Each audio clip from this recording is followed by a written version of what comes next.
When my brother and I were born, our parents brought in a psychic to predict our futures. The psychic told them my brother would develop severe depression because of my success in school, and that on the day SAT scores were released, he would jump from the school rooftop and end his life. To save him, they spent 18 years tearing me down. On exam day, they confiscated my ID. I begged them not to do this, but my father kicked me into the walk-in freezer and locked the door from the outside. Your brother's going to die because of you, and yet you still want to take that exam. You want him dead? Is that it? The freezer was set to -22 degrees. All I had on was a short-sleeved school uniform. I pounded on the door with everything I had. Mom, it's so cold in here. Please let me out.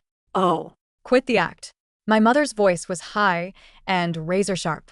The freezer isn't even on. Your brother is this close to being free of that prophecy, and yet all you can think about is yourself. Her footsteps faded down the hall. Blood kept running from where I'd hit my head, dripping onto my uniform and going cold almost instantly. I curled into the corner as my body stiffened slowly, 1 degree at a time. My limbs felt like they had been filled with lead. On the other side of the door, I could hear Darren Merritt, my older brother. Dad. Mom, just let Wes out. His grades are amazing. You can't make him miss the SATs. Shut up. Mom's voice was sharp and furious. How can you stand there and defend him? Have you forgotten what he did the year he got first place? How he was standing right in front of you showing off? I knew exactly which time she meant. I was 10. I had scored a perfect 100 on the math test, 20 points higher than Darren. I ran home holding the paper up, so excited. My face was flushed. I'm better than Darren, I had said. Darren went pale. Mom burst into tears on the spot, and Dad came at me and slapped me so hard that I was knocked to the floor. Blood ran from my nose, dripping onto the test results. I had been so proud of that night. They locked me in the freezer to think about what I had done, and by the time they let me out the next morning, I could not feel my hands or feet anymore. He's always been calculating. He knew about that prophecy, and still came running home to wave it around. He did it on purpose. Mom's voice was ice cold. I slumped against the door. I did not even have the strength to shake my head anymore. That was not true. I was 10 years old. I was just a kid who wanted her to be proud of me. I understood that she was afraid of losing Darren, but why did she have to treat me like the enemy? I was her child, too. My hand kept slapping against the door. I was trying to tell them they had forgotten to turn the freezer off. Mom, come on. I'm not a kid anymore. I'm not that fragile. Do you really think I'd get depressed? Just because my little brother's smarter than me? Darren's voice was tight with worry. What if that psychic was making it all up? You can't lock West up over something like that. Dad cut in right away. That's enough, Darren. We're not letting you take that risk. He turned toward the freezer, and his tone dropped heavier. Now more measured. Wes, we're doing this for the whole family. You don't want to watch your brother jump off a building. Because of you, do you? Just stay in there. Once Darren finishes his exam, all of this will be over, okay? I could not answer. The cold had already seeped all the way into my lungs. My chest ached like the frost was cracking it open from the inside. I pulled together everything I had left and hit the door one last time. Mom came storming over and kicked it. Wesley Merritt, what the hell is your problem? Do I need to come in there and deal with you myself? Then she opened it. The door cracked open just enough for a sliver of light to get through, and my heart jumped into my throat as I saved Mrs. Merritt. A soft, gentle voice stopped her. It was Norris and Claire, the girl I had grown up next door to, the one I had promised to get into the same college with. He was standing right there at the freezer door talking. Mom down. West has always been competitive. Anything you say to him right now is just going to go in one ear and out the other. She paused, then turned toward the freezer and softened her voice. West, I know you think this isn't fair, but your brother didn't do anything wrong. He shouldn't have to be the one who pays for your ambition. Just listen to your mom this time, okay? There was no answer from inside because I could not move anymore. My body was locked in place like a snapped icicle, still frozen in the position of knocking. The blood from my forehead had sealed my eyes shut, and the warm trickled down one side of my face had already turned to ice. I stared through the crack in the door with everything I had left. Mom, just open it. You're so close. I'm right here, I murmured to myself. However, the light disappeared. The door was shut again. I heard Norah let out a quiet sigh on the other side. Wes, don't worry. Once Darren gets through this safely, I'll talk your parents into letting you retake the SATs next year. We can still end up at the same school. Footsteps faded away. All of them were gone, and the room went completely silent. I stayed there, locked in that same position, hand still raised against the door. And then I stopped breathing. Mom was so close. Just a little more. And she would have found me from somewhere outside myself. I watched them pile around Darren and load him into the car. Mom straightened his clothes. Dad adjusted the seat for him. Norah handed him a bottle of water. They were all smiling, relaxed and relieved, while I was alone in the freezer, now a statue that would never speak again. Mom and Dad predicted Darren's death down to the day. But what about mine? My soul followed Darren to the exam hall. Everyone around him was writing furiously, but Darren could not sit still, and he kept glancing at the clock. The first day of testing ended. He got back to the hotel and immediately grabbed our parents to go home. I'm still worried about Wes. He barely ate anything last night and didn't have breakfast this morning. We need to go check on him. Mom frowned.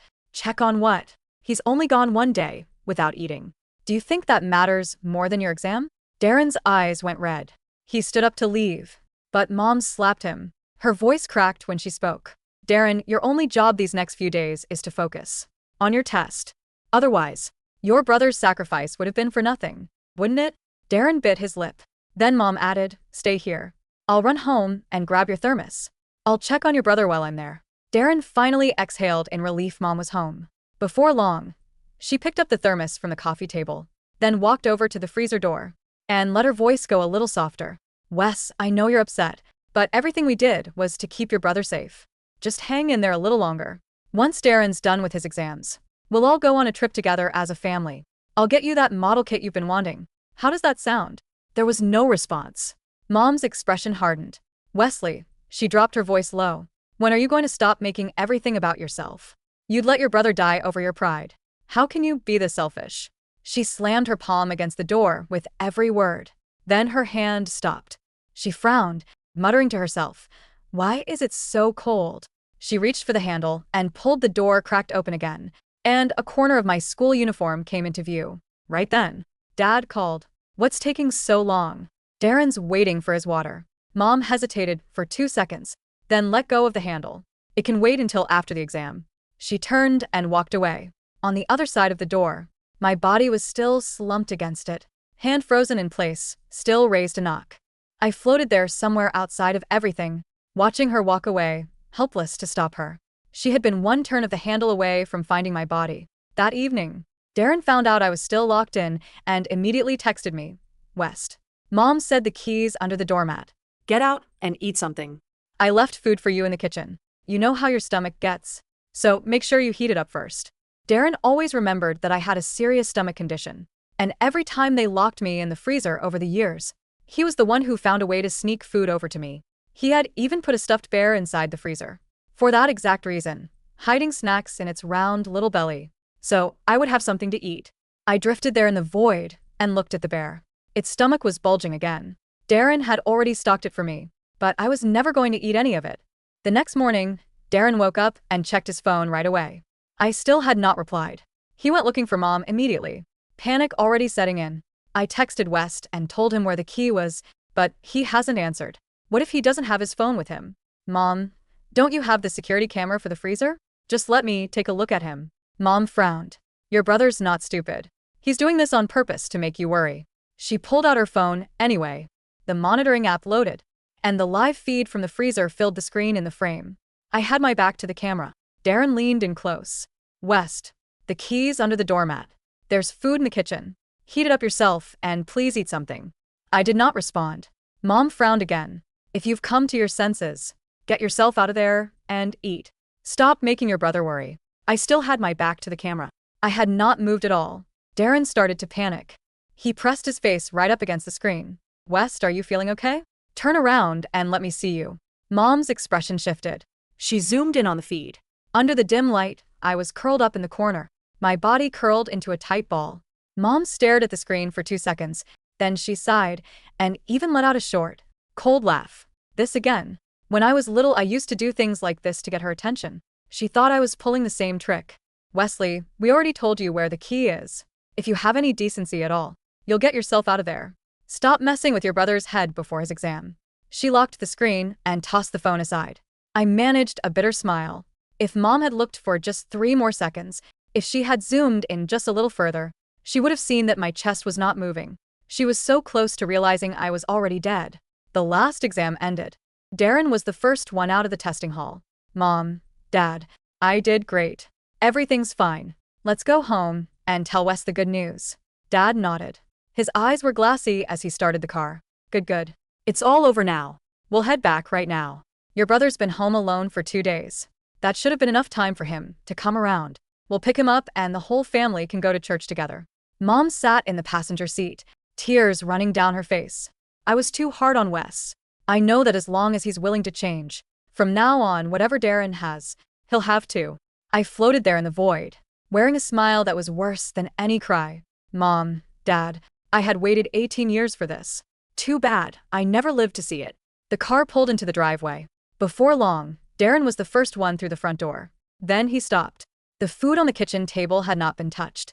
It was already growing mold. His voice started to shake. West hasn't. He hasn't come out in 2 days. Mom froze for a second. Then her expression went dark. She stormed over to the freezer door and kicked it.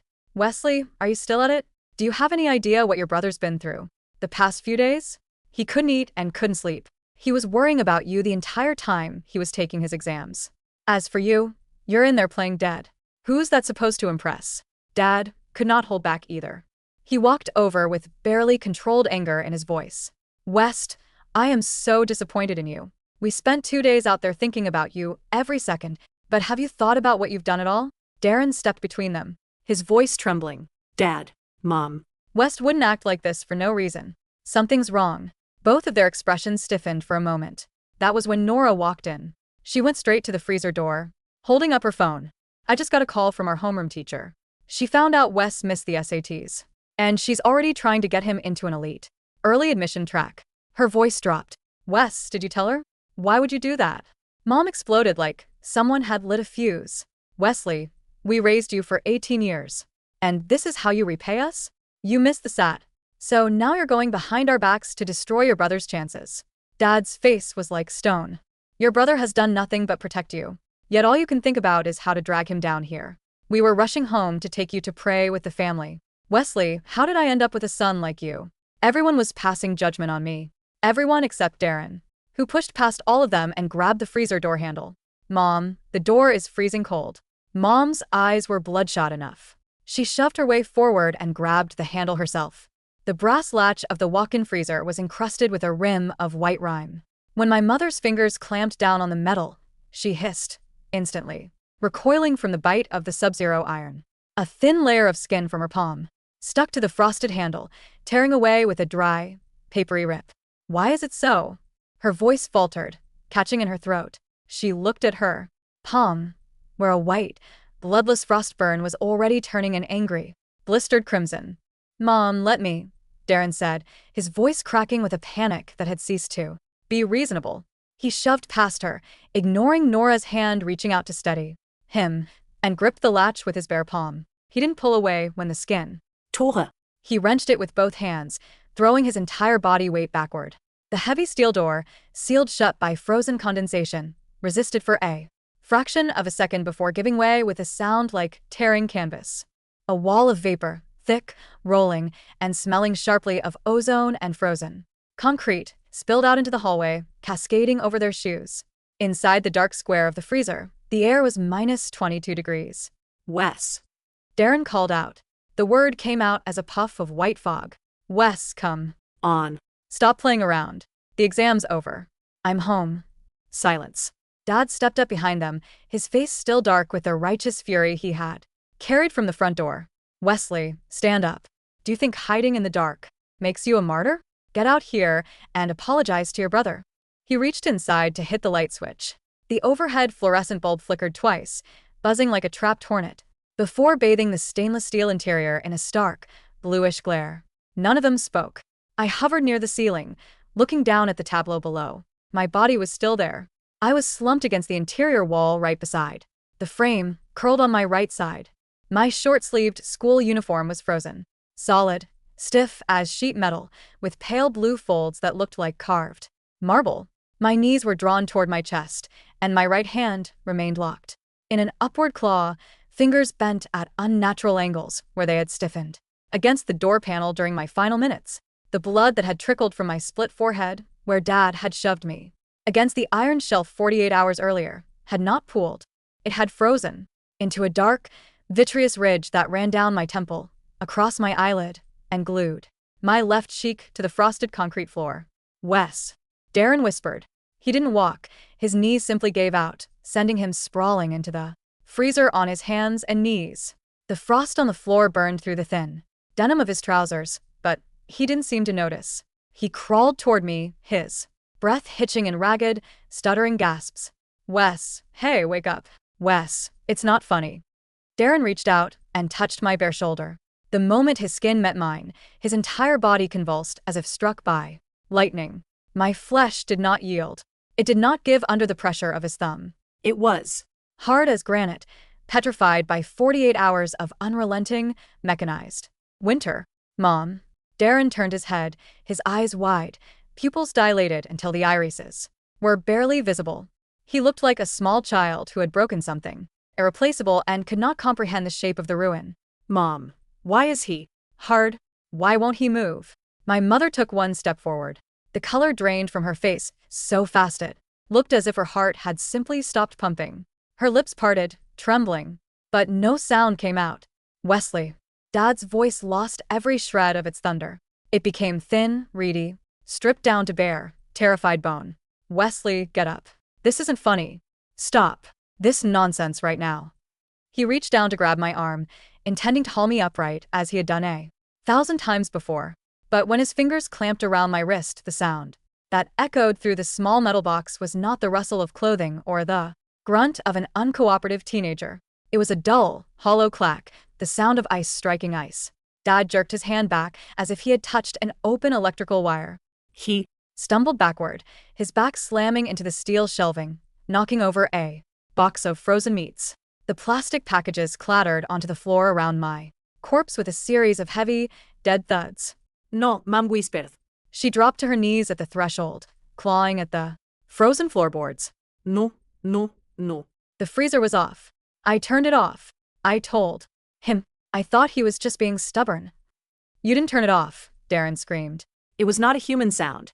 It was the shriek of an animal caught in a threshing machine. He lunged forward, throwing his warm, living body over my frozen one, wrapping his arms around my stiffened shoulders. Wes. Wes, please. Look at me. I'm sorry, I shouldn't have gone to the exam. I shouldn't have left. Wes, I brought food. Look in the bear.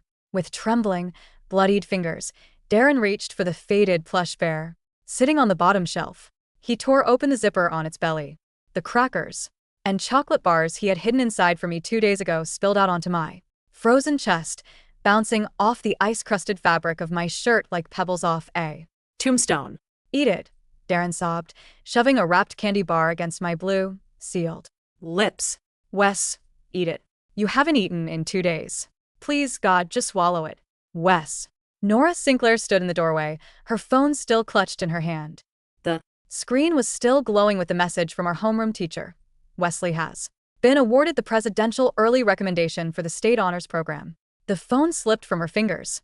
It hit the concrete floor, the glass screen, shattering into a spiderweb of cracks, the light winking out.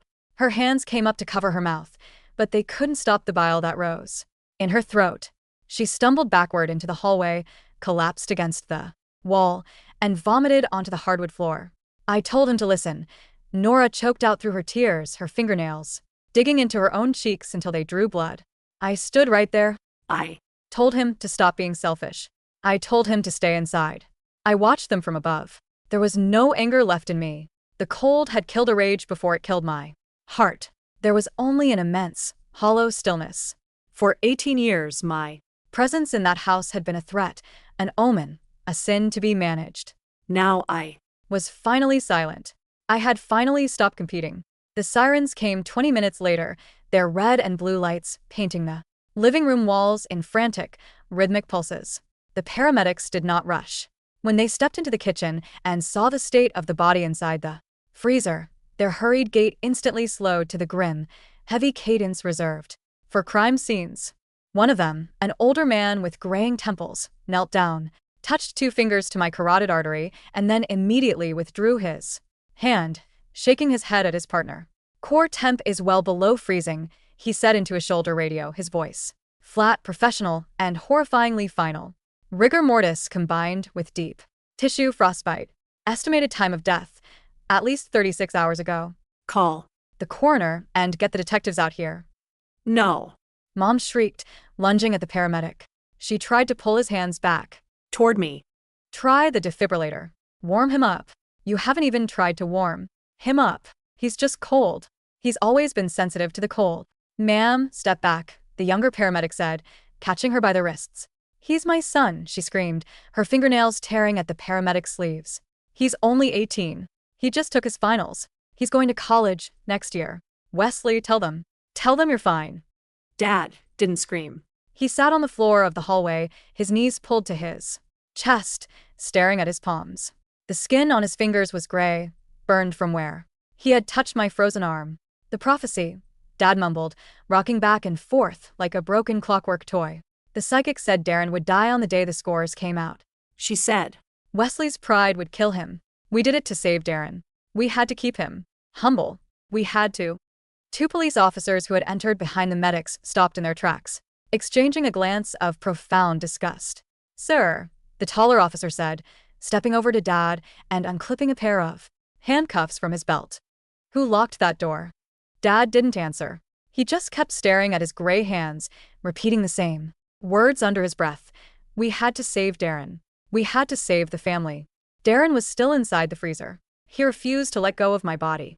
When the officers tried to pull him away, he fought them with a feral, terrifying strength, biting and kicking his fingers, hooked into the frozen fabric of my uniform.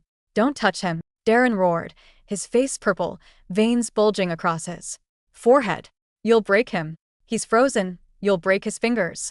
Let me warm him up first. If I hold him long enough, he'll thaw out. Wes, look at me. It took 3 grown men to pry Darren away. As they dragged him out onto the kitchen floor, his fingers scraped across the ice, leaving thin, red streaks of his own warm blood across my stiffened cuffs. They laid a yellow sheet over me. As the coroner's team rolled the heavy, insulated body bag into the house, our front door was pushed open again. Mr. Harrison, our high school homeroom teacher, stood on the threshold, holding a thick manila envelope. His tie was loose, his jacket damp with rain. He had a triumphant smile on his face, the kind of smile a teacher wears when they carry life-changing news. Mr. and Mrs. Merritt, I'm sorry to intrude, but I couldn't wait until Monday. Mr. Harrison said, his voice ringing brightly into the foyer. I heard Wesley missed the standard SAT sitting due to a medical emergency, but I have incredible news. The state academic board reviewed his 4-year portfolio and his National Olympiad scores. They've granted him a full presidential waiver.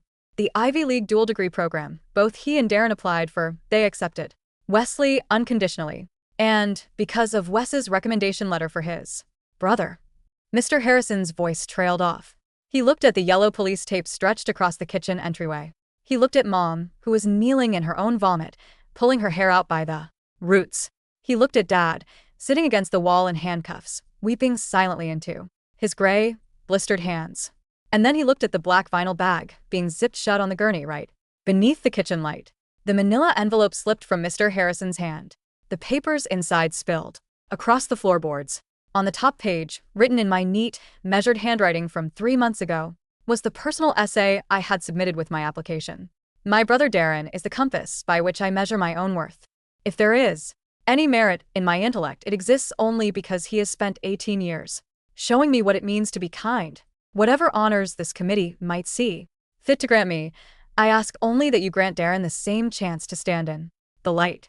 Because without him, I would have frozen in the dark a long time ago. The Merritt house did not survive the week.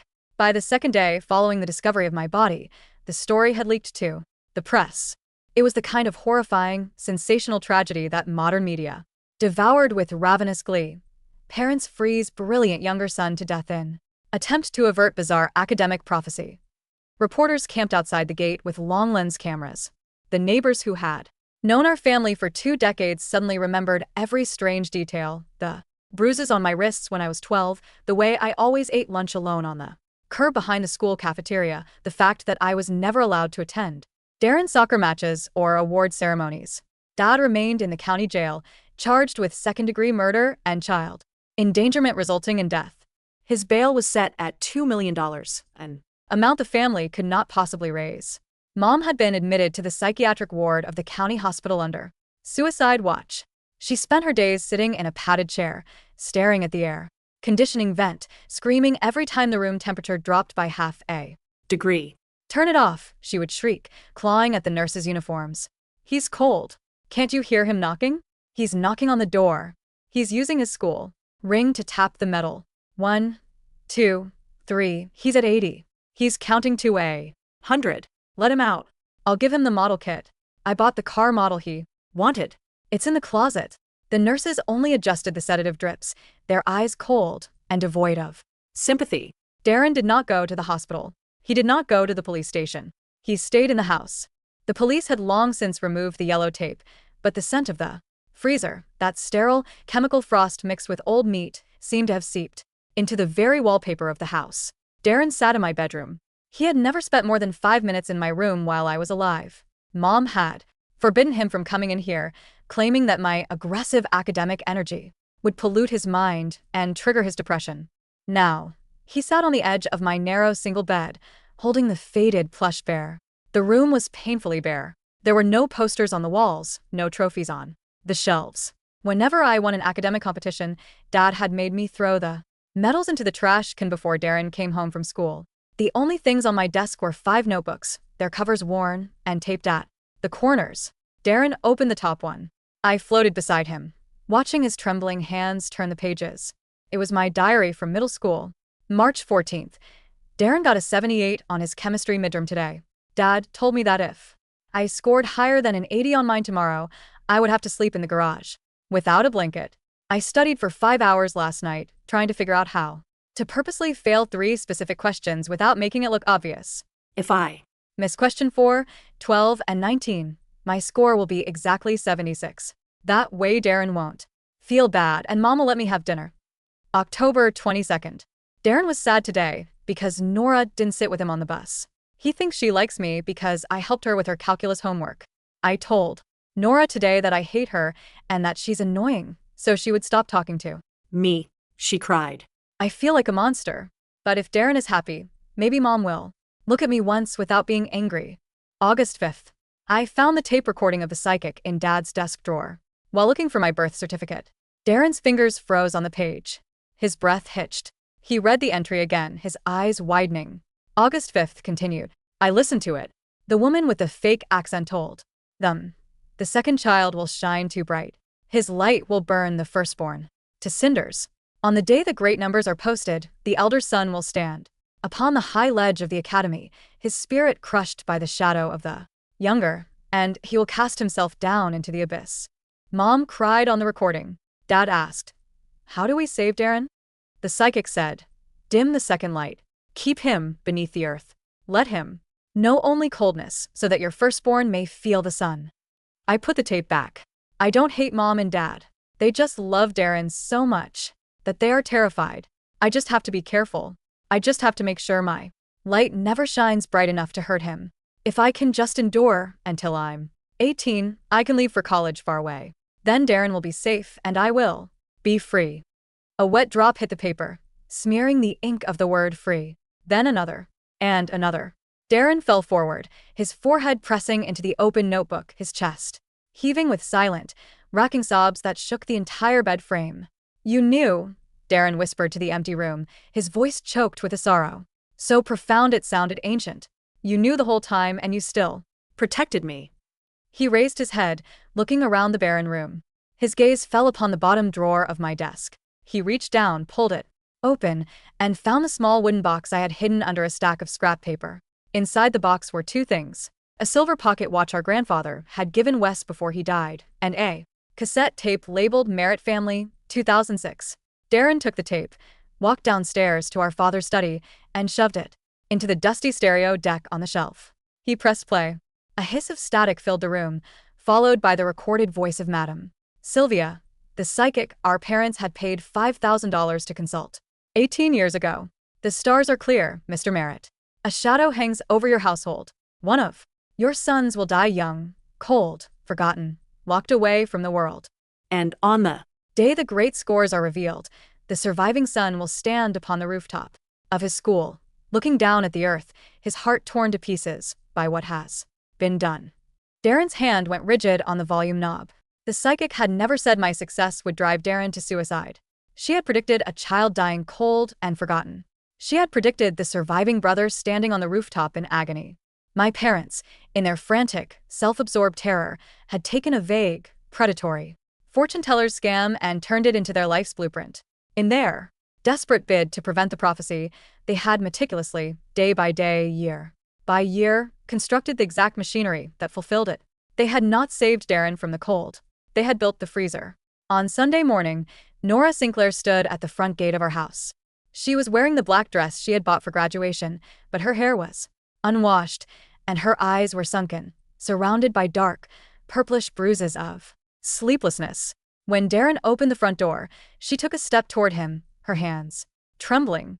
"Darren," she whispered, her voice barely audible over the hum of the neighborhood cicadas.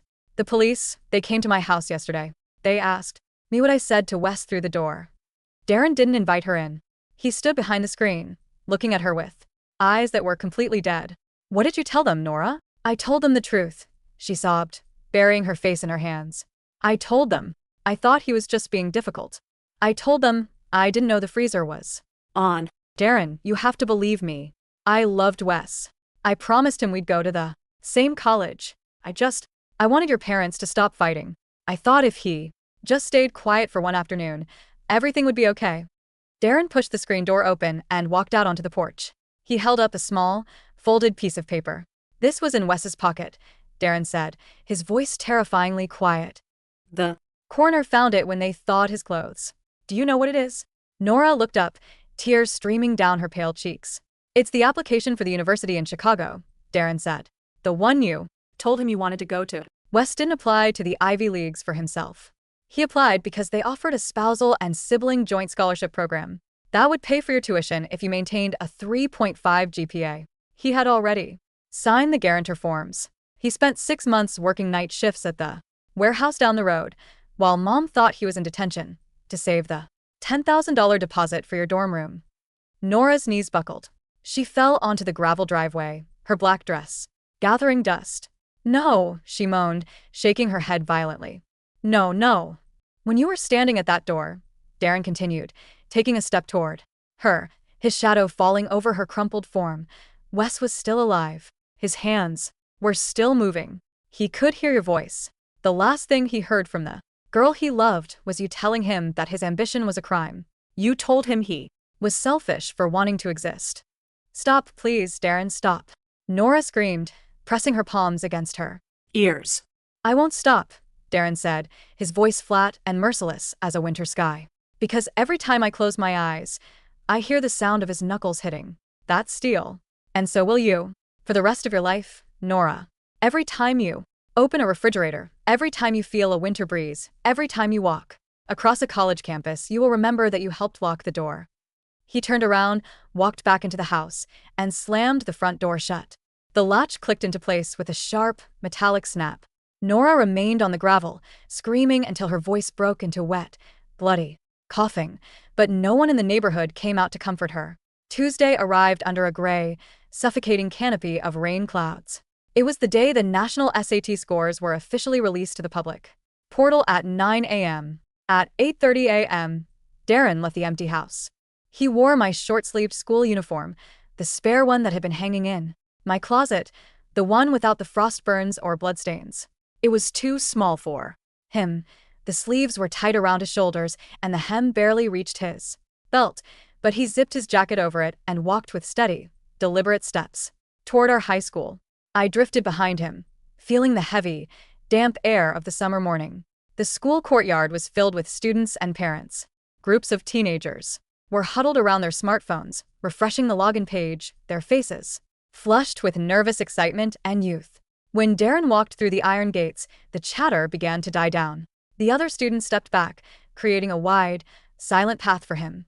They had all seen the news. They looked at him with a mixture of morbid curiosity, pity, and terror. Darren didn't look at any of them.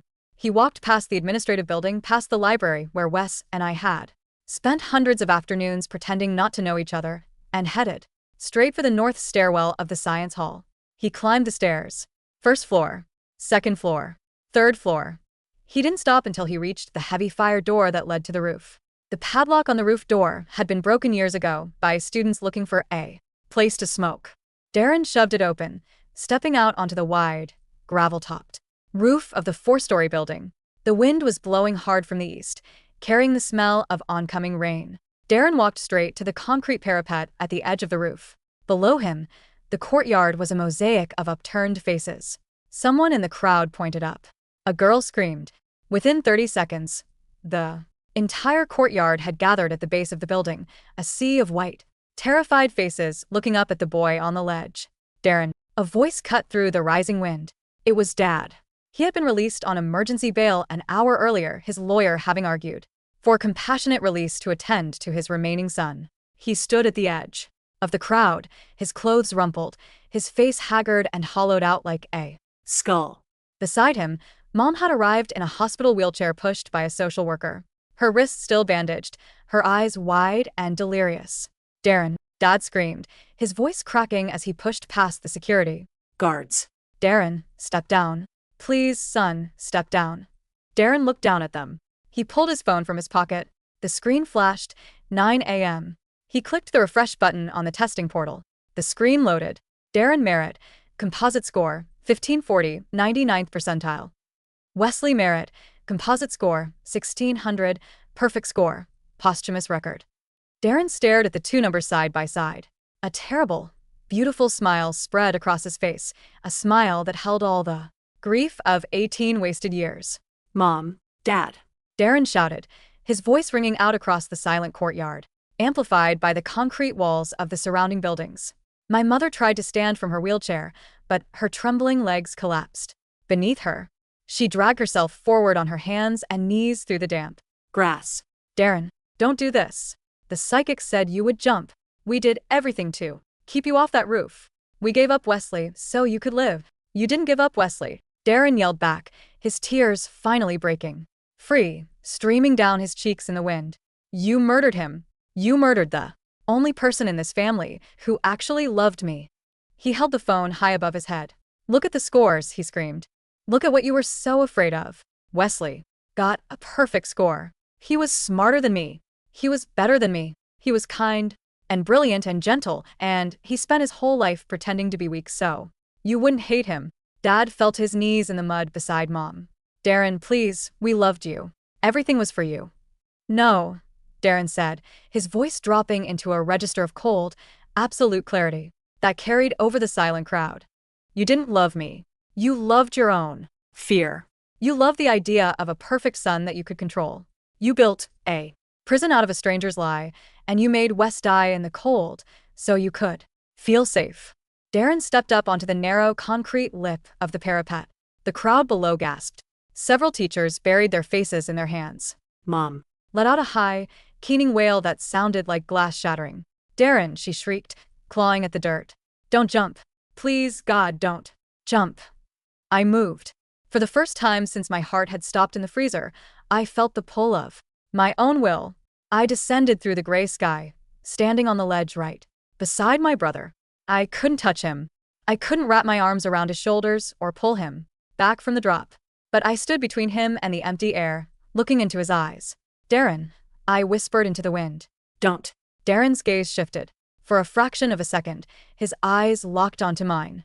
He couldn't see my ghost, but he felt the sudden, inexplicable drop in temperature. The faint, lingering smell of the citrus soap I used to wash my shirts with. Don't give them this, I told him. If you jump, they will spend the rest of their lives believing they were right. They will tell themselves that the prophecy was real, that fate killed us both, that they were just victims of a curse. Live, Darren. Live, and make them look at what they did every single day. Darren's chest heaved. He looked down at the phone in his hand, then down at the two broken people kneeling in the mud below. He lowered his foot from the ledge. He didn't jump. Instead, he took the cassette tape, the recording of Madame Sylvia's prophecy, and held it out over the edge. He let it go. The plastic case tumbled through the air, spinning end over end, before smashing into 100 jagged pieces on the concrete path right in front of my father's knees. I'm not dying for your prophecy, Darren said, his voice ringing with a cold, devastating finality. I'm going to live. I'm going to testify at your trial. I'm going to tell the judge, the jury, and the whole world how you locked my brother in negative 22 degrees while I ate breakfast. And every year on this day, I will put Wesley's name in the paper, and I will put yours right beside it, murderers. Darren turned his back on the ledge and walked away from the roof. The trial of Thomas and Eleanor Merritt lasted only 3 days. The defense attempted to enter a plea of temporary insanity caused by religious and superstitious delusions, but the prosecution presented my middle school diaries, the security logs of the industrial freezer, and Darren's unyielding, stone-cold testimony. Both of them were sentenced to life imprisonment without the possibility of parole. Our house was seized by the state and sold at auction. The proceeds were used to establish the Wesley Merritt Foundation for Child Protection and Academic Freedom. 6 months later, Darren packed his bags. He didn't attend the prestigious university in the East. Instead, he enrolled in a small, quiet college in the Pacific Northwest, majoring in child psychology and forensic law. On the morning he left our hometown for good, he visited my grave.